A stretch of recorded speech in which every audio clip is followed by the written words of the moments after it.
예, 오늘 요한삼서 1장 11절 말씀을 가지고 본받아야 할 신앙적 자세라는 제목으로 말씀을 전합니다.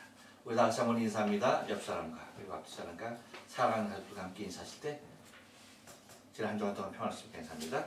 자, 한 주간 동안 평안했습니까? 평안했습니까? 평안했습니다.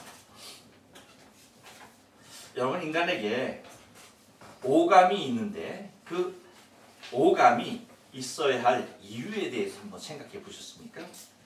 아마 굳이 생각하지 않고 그냥 지날 것입니다. 왜 인간에게 오감이 있어야 했을까요?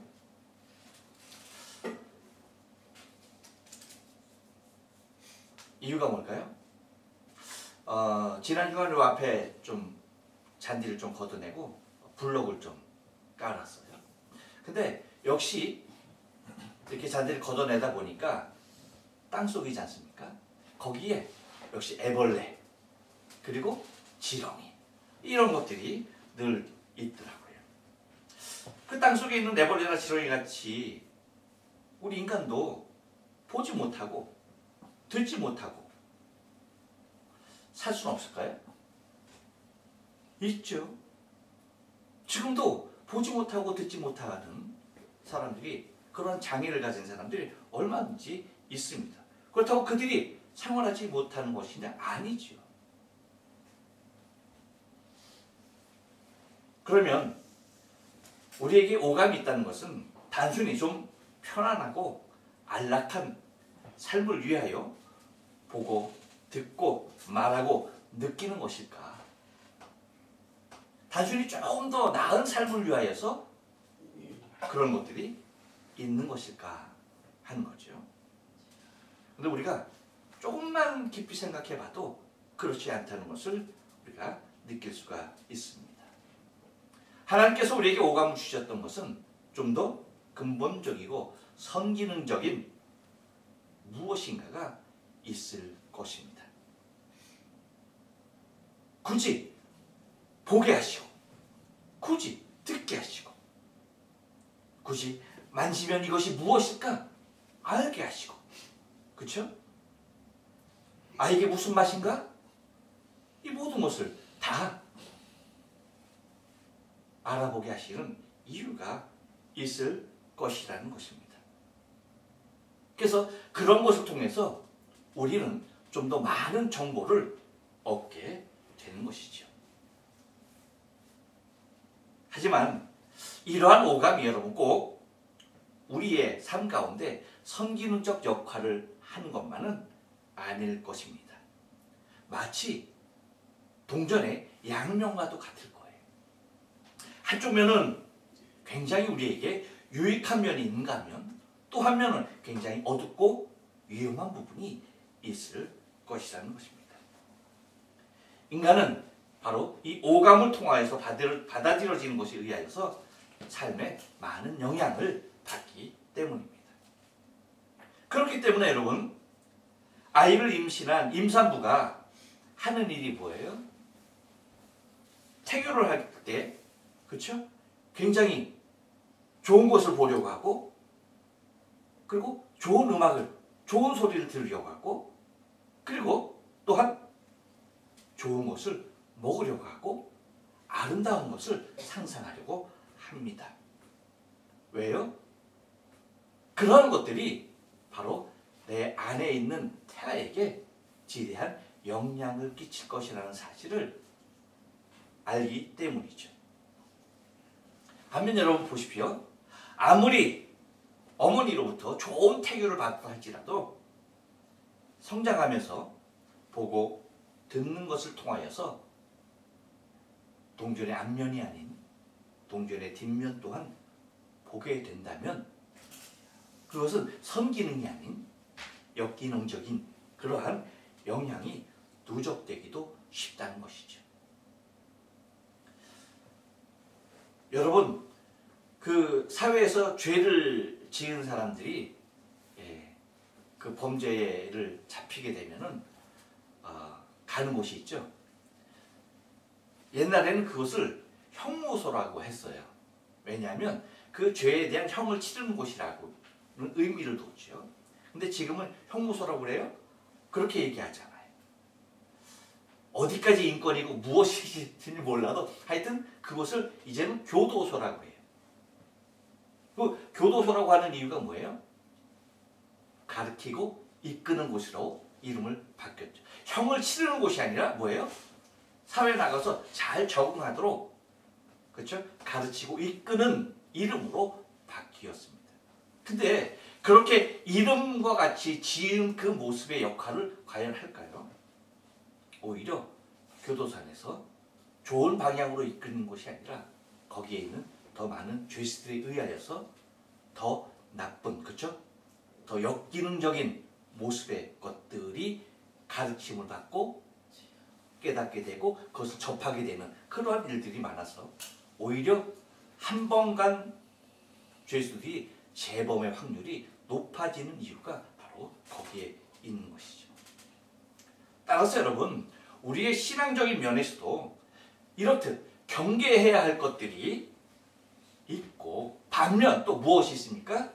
받아들여야 할 것들도 있는 것들을 우리는 발견하게 됩니다.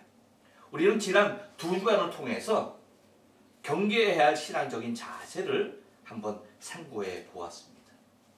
오늘은 동전의 안면과도 같은 선기능적인 면이 있는 본받아야 할 신앙적 자세에 대해서 오늘 11절 말씀 한 절이지만 이 말씀을 통해서 우리가 서로 상고하며 은혜 나누기를 원합니다. 여러분, 오늘 본문을 통하여서 우리가 본받아야 할 신앙적 자세는 무엇입니까? 한번 따라서 합니다. 악한 것과 선한 것을 구분하는 것입니다. 예, 여러분 11절 상반절 말씀 보면 이렇게 얘기해요. 사랑하는 자여, 악한 것을 본받지 말고 선한 것을 본받으라 라고 말을 합니다. 여러분, 서두에 여러분에게 말씀드린 대로 우리 눈에 들어오는 것은 한 가지만 있는 것이 아니에요. 다시 말하면 악한 것도 있을 수 있고요, 선한 것도 들어올 수 있다는 것입니다. 단지 무엇이 악한 것이고 무엇이 선한 것인지 우리는 먼저 판단하고 그것을 받아들여야 한다는 것이죠. 다시 말하면 선별해야 한다는 것입니다. 무엇이 악한 것이고 무엇이 선한 것인지 그것을 선별하지 못하면 안 된다는 것이죠. 그리고 그 경계를 늦추지 않는 것이 중요합니다. 곧 선택의 경계죠. 어떠한 것이 선이고 무엇이 악인지를 분별하고 그것을 과감하게 용기 있게 선택할 수 있는 모습이 필요한 것입니다. 여러분, 사람이 악인지 알면서도, 번연히 알면서도 그 길을 가는 일이, 그런 경우가 얼마든지 있기 때문입니다. 또한 여러분, 선한 것을 가장한 악한 것들이 얼마나 많은지 몰라요. 그래서 그 길을 걷는 이들도 많이 있어요. 여기에 대표적인 사람이 누구였습니까? 가룟 유다잖아요. 가난한 사람, 어려운 사람을 팔아서, 그렇죠? 그 명분으로 예수님을 팔아야 했었던. 누군가 사람들의 보기에는 그럴싸한 선한 모습이었지만 그것이 결국 뭡니까? 악의 길이었던 것을 우리는 바라보게 됩니다. 그렇기 때문에 여러분, 우리가 선한 것에 조금 더 적극적이어야 한다는 거예요. 그런데 문제는 선한 것이 무엇이냐는 것이지. 무엇이 선한 것일까? 그렇죠? 그것을 우리가 알지 못한다면은 아무리 적극적으로 내 자세를 취하려 할지라도 오히려 악한 것을 택할 수가 있다는 것입니다. 선한 것이 무엇이며 그 기준이 무엇일까 하는 것이죠. 그러니까 그 기준이 중요한 거예요. 선과 악의 기준이 중요한 거예요. 많은 사람들은 그 선악의 기준을 어디에다 비추고 있어요? 윤리적인, 도덕적인, 그리고 법률적인 면에 그 선악의 기준을 두려고 합니다. 하지만 여러분, 우리가 선에 적극적일 수 있는 하나의 이유는 그 기준이 명확하다는 거예요. 선의 기준이 뭡니까? 다른 것 아니거든요. 한번 따라서 할까요? 주님의 마음입니다. 주님의 마음입니다. 주의 마음이 선의 기준이에요. 그리고 주님이 행하신 일이 선의 기준입니다. 그리고 우리에게 명하신 주의 명령들이 선의 기준이에요. 그것이 기준입니다. 다른 것이 기준일 수 없어요. 여러분, 다른 것이 기준이 되면 얼마든지 명분, 그것에 의하여서 쫓아가고 그것을 추진하지만 그것이 무엇일 수 있다는 거예요? 악의 길로 갈 수가 있는 거예요. 악의 선택일 수가 있어요. 하지만 우리가 악한 것을 본받지 말고 선한 것을 본받을 수 있는 그 이유는, 그 기준이 명확하게 주님께 있다는 거예요.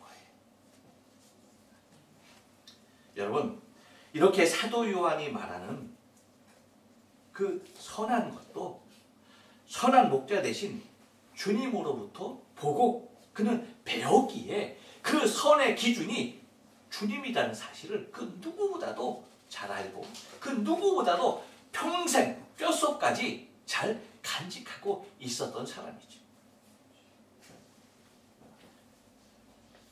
왜 사도 요한이 그렇게 될 수밖에 없었을까요?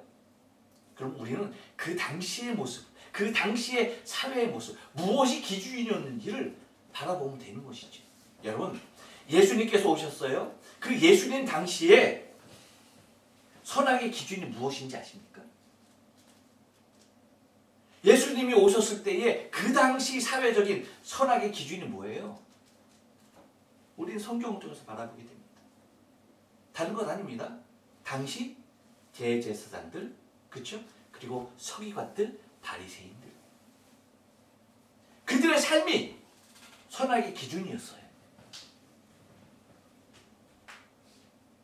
그들이 행하는 것이 선과 악의 기준이었어요.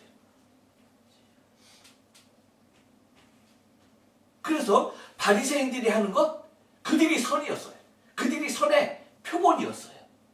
당시 바리새인들이 뭐예요? 많은 백성들이 따라야 할 선의 기준이 바로 거기에 있었습니다.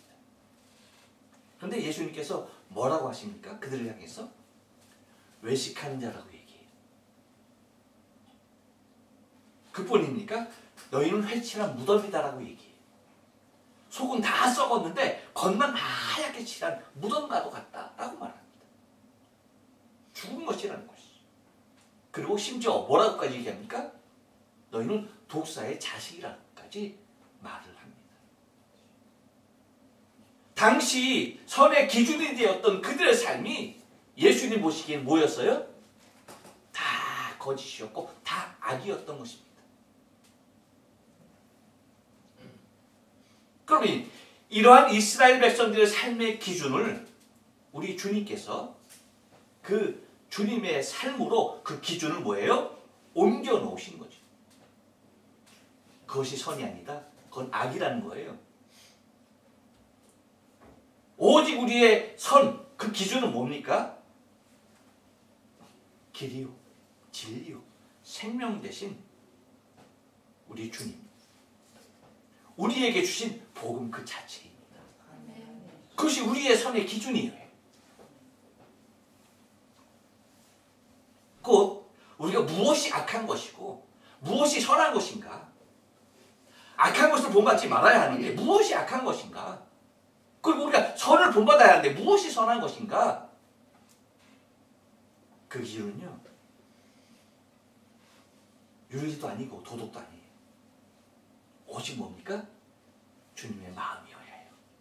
주님께서 우리에게 행하고 가르치신, 당신이 우리에게 보여주신 삶이어야 하고 당신이 우리에게 말씀하신 계명이어야 하는 거예요. 그러니까 사도 요한의 입장에서는 예수님 당시에, 예수님 오시기 전의 삶의 기준과 예수님 말씀하신 그 기준, 너무나 가장 가까운 곳에서 보았던 거죠. 느꼈던 겁니다. 무엇이 악이고 무엇이 선인지. 그렇기 때문에 사도 요한이 말하는 것이 다른 것 아니에요. 사랑하는 자여, 악한 것을 본받지 말아라. 선한 것을 본받아라. 곧 주님의 마음, 주님께서 행하셨던 그 모든 것, 그리고 주님이 우리에게 말씀하신 것, 그것이 선한 것이고 그것이 선하게 기준이 된다는 사실을 잊지 말아야 합니다. 또 하나 여러분 우리가 본받아야 할 신앙적 자세는 뭡니까? 한 번 더 따라서 합니다. 하나님께 집중해야 합니다. 하나님께 집중해야 합니다. 예, 여러분 11절 중반절 말씀 이렇게 얘기해요. 선을 행하는 자는 하나님께 속하고 라고 말을 합니다. 여러분, 여러분의 최대의 관심은 무엇입니까? 무엇이 여러분의 최대의 관심이에요? 여러분이 항상 신경 쓰고 늘 마음에 가 있는 것이 무엇입니까? 하도 많아서 대답할 수가 없어요? 그렇다면 여러분, 반대로 내 관심은 내가 좀 알기 헷갈리고 한다면 다시 한번 질문을 드릴게요. 그렇다면 여러분, 나의 관심은 말할 수 없다이지만 하나님의 최대의 관심은 무엇일까요? 하나님의 최대의 관심. 하나님의 최대의 관심은요, 스스로에게 말합니다. 저 따라서 하세요. 바로 나입니다. 나입니다. 왜 손은 안 해요? 손을 하니까 바로 나입니다. 바로 나입니다. 일본식으로 할까요? 바로 나입니다.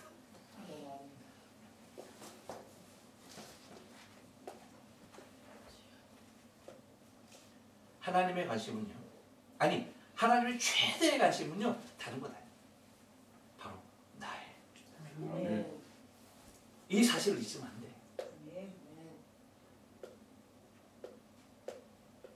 만약에 하나님께서 나에게 관심이 없다라고 한다면 당신의 독생자를 보내셨어야 할 이유가 있습니까? 없습니까?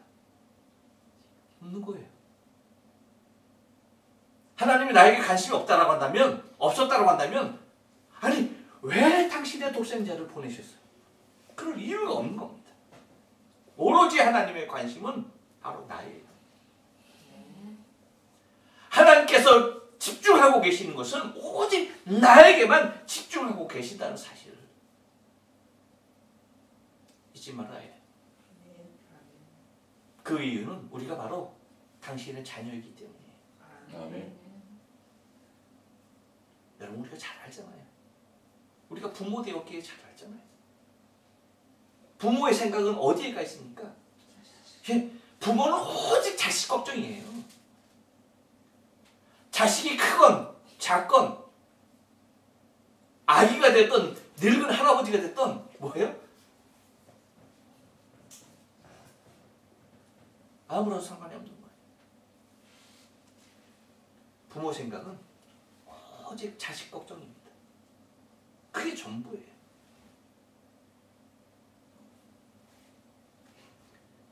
여러분, 우리가 삶을 살아가면서 우리의 양심이 때로 많이 아파야 하는 이유가 어디 있는 줄 아십니까? 우리 그냥 편안하게 살면 안 되는 거예요. 우리 양심이 늘 아파야 돼. 무엇 때문에? 그것이 여러분, 내가 하나님의 자녀라는 사실을 나 스스로가 인정하고 나 스스로가 느끼고 있는 거예요. 하나님의 마음은 늘 그러셨어요. 하나님의 마음은 늘 아프셨어요. 왜?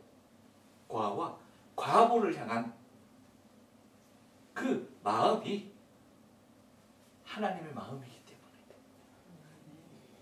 때문에 그들을 향한 늘 큰 부담이 있었던 것입니다. 우리 또한 주님과도 같이 그래야 되는 이유가 바로 여기 있어요. 주님의 마음도 가만히 보면 여러분 언제나 어디에 있었습니까? 약한 자에게 가 있었던 것이죠. 그래서 그렇게 말을 하십니다. 나는 의인을 부르러 온 것이 아니다. 죄인을 부르러 왔다라고 얘기합니다.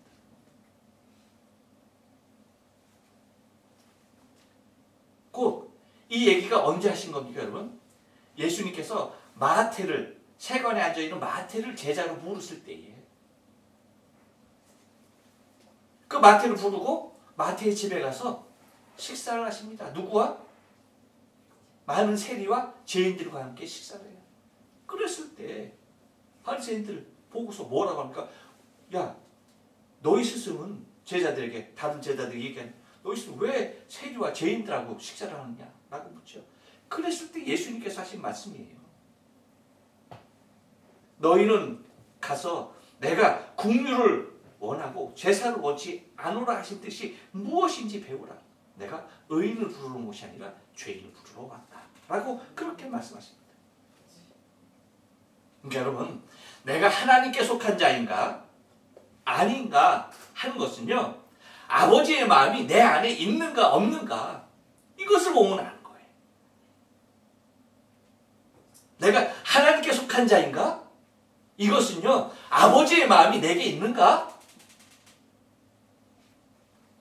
곧 내 안에 선을 행하려는 마음이 있는가 없는가예요. 아버지는, 우리 주님은 항상 어렵고 힘든 자들 향하여서 긍휼의 눈으로 바라보셨어요. 병자들을 향하여서 그냥 지나치신 적이 없습니다. 왜? 늘 불쌍히 여기시는 마음이 있었기 때문입니다. 그것이 아버지의 마음이고 그것이 주님의 마음이에요. 곧 내 안에 그러한 선을 행하려는 마음이 있느냐 없느냐? 이것이라는 겁니다. 그것이 있을 때 내가 나는 하나님의 자녀이구나. 그렇기 때문에 그런 것을 볼 때마다 내 마음이, 내 양심이 계속 부담스러워야 한다는 이유가 다른 데 있지 않은 겁니다. 그렇기 때문에 여러분, 우리가 하나님께 집중하면요, 아버지의 마음, 우리 주님의 마음이 내게 찾아오게 돼 있는 거예요. 아멘. 이것이 내가 하나님께 속한 자인 것을 잘 드러내고 있다는 사실입니다.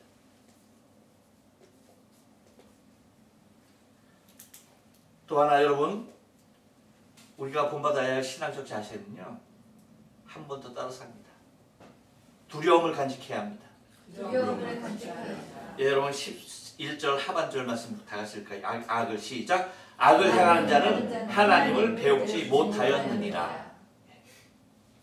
여러분, 사도 바울과 같이 위대한 사도도요, 늘 간직했던 마음이 있습니다.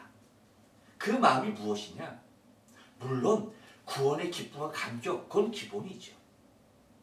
하지만 그 중심 가운데 늘 한곁에 자리하고 있었던 마음, 그것은 다른 것 아닙니다. 두려움이에요. 이 두려움은요, 그냥 무엇인가에 대한 공포가 아닙니다. 하나님을 향한, 곧 내 아버지를 향한 경외심이에요. 거기로부터 주어지는 것이 두려움이라는 거예요. 그래서 바울은 고린도전서 9장 27절에서 고린도 교인들을 향하여서 쓰는 편지 이렇게 얘기합니다. 내가 내 몸을 쳐 복종하게 하면 내가 남에게 전파한 후에 자기가 도리어 버림이 될까 두려워함이로라 라고 얘기합니다. 그 두려움, 내가 혹시나 누군가에게, 수없이 많은 자에게 복음을 전파했어, 내가 이렇게 많은 사람을 구원했어 라고 하는 그 자만심 가운데 그렇게 전파한 후에 내 자신의 정령 버림이 될까? 그러니까 나 스스로가 높아지지 않으려고 뭐예요? 항상 나 자신을 그렇게 그 두려움 가운데 가두어 놨다는 거예요. 이렇게 이러한 편지, 이런 말을 한 이후 여러분 12년 지난 후에 사도 바울은 믿음의 아들 디모데에게 뭐라고 편지 씁니까? 이렇게 써요. 디모데후서 4장 6절로 8절 말씀 보면 간제와 같이 벌써 내가 부음이 되고 나의 떠날 기약이 가까웠도다. 내가 선한 싸움을 싸우고 나의 달려갈 길을 마치고 믿음을 지켰으니 이제 후로는 나를 위하여 의의 면류관이 예비되었으므로 주 곧 의로우신 재판장이 그날에 내게 주실 것이니 내게만 아니라 주의 나타나심을 사모하는 모든 자에게니라 라고 말을 합니다. 그렇게 감격과 기쁨 한가운 다른 이면에 그러한 주를 향한 경외심으로, 그 경외가 뭐예요? 하나님을 공경하는 것과 그분을 두려워하는 마음 동시에 갖고 있는 것이 경외이지 않습니까? 그 모습이 곧 그가 자기를 위하여 무엇이 예비되었다는 것을 간지하게 느끼게 합니까? 예, 나를 위하여 의의 면류관이 예비되었다. 그리고 의로우신 재판장이 내게 줄 것이다 라고 하는 하나님 앞에 있어야 할 자신의 모습을 믿음으로 고백하고 있는 것입니다. 여러분, 디오드레베가 악행을 저질렀던 이유가 어디에 있었습니까? 무엇입니까? 다른 것 아닙니다. 하나님 앞에서의 두려움을 상실했기 때문이에요. 하나님이 두려운 줄 몰랐기 때문입니다. 여러분, 하나님 앞에 두려움을 느꼈다라고 한다면 그렇게 할 수 있었을까요? 없는 겁니다.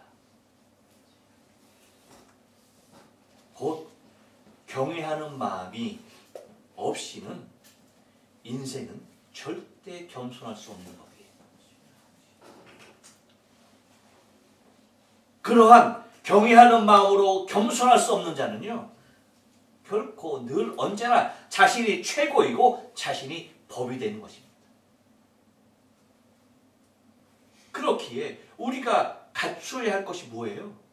경외하는 마음. 내가 혹시나 하나님을 배우지 못하면 어떨까? 그 두렵고 떨리는 마음, 그것이 늘 간직되어야 한다는 거예요. 곧 우리는 순간순간 그렇기 때문에 주를 바라보고 있어야 되는 것이죠. 그래서 빌립보서 2장 5절로 8절의 말씀 보면 그렇게 얘기합니다. 너희 안에 이 마음을 품으라 곧 그리스도 예수의 마음이니 그는 근본 하나님, 그분 하나님의 본체이시나 하나님과 동등됨을 취할 것으로 여기지 아니하시고 오히려 자기를 비워 종의 형체를 가져 사람들과 같이 되었고 사람의 모양으로 나타나심에 자기를 낮추시고 죽기까지 복종하셨으니 곧 십자가에서 죽으십니다. 여러분, 예수님은요 하나님과 동등된 분이에요. 그런데 뭐라고 말씀하셨습니까? 자기를 낮추었다. 자기를 비웠다. 아니, 오히려 종의 형체로 사람의 몸을 입으셨다라고 말해요. 그렇게 낮추시고 죽기까지 복종하셨다라고 말합니다. 주님이 왜 겸손해야 합니까? 아니, 창조주 하나님이 왜 겸손해야 되는 거예요?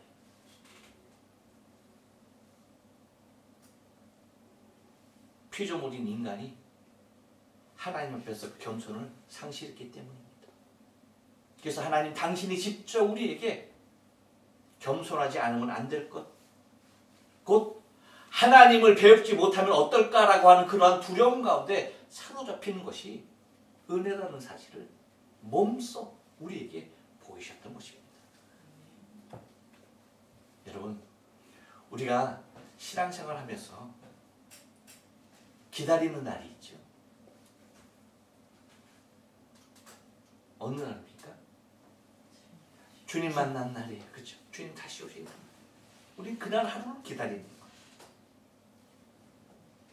오늘도 기다리고, 아니 어제도 기다렸고, 그래서 오늘도 기다리고. 만약에 오늘 안 오시면 언제 또 기다리는 겁니까? 내일 다시 기다리는 거예요. 우리는 이 날만을 기다리는 거예요. 그런데 우리가 하나님을 배우지 못한 자라고 한다면, 하나님을 뵐 것은 고사하고 뵙지 못한 자라고 한다면, 여러분 천청병, 그와 같이 더 큰, 그보다 더 큰 천청병력이 어디 있습니까? 우리가 마지막 날마다 기다리는 자로 살아가지 않습니까? 주님 다시 보는 그날을 우리는 소망하지 않습니까? 그러기 위해서는 다른 건 아닙니다. 우리 안에 두려움을 간직하고, 악을 행하는 자는 하나님을 못 배웠다라는 이 말을 우리가 기억하고, 언제나 하나님을 경외하는 마음으로 그분을 높이고 그분을 두려워하는, 사도 바울이 가졌고 예수님이 가르쳤던 그 아름다운 마음으로, 그 신앙으로 주님 오실 그날까지 사모함으로 달려가는 저 여러분의 신앙의 생 되어줘야 할 줄로 믿습니다.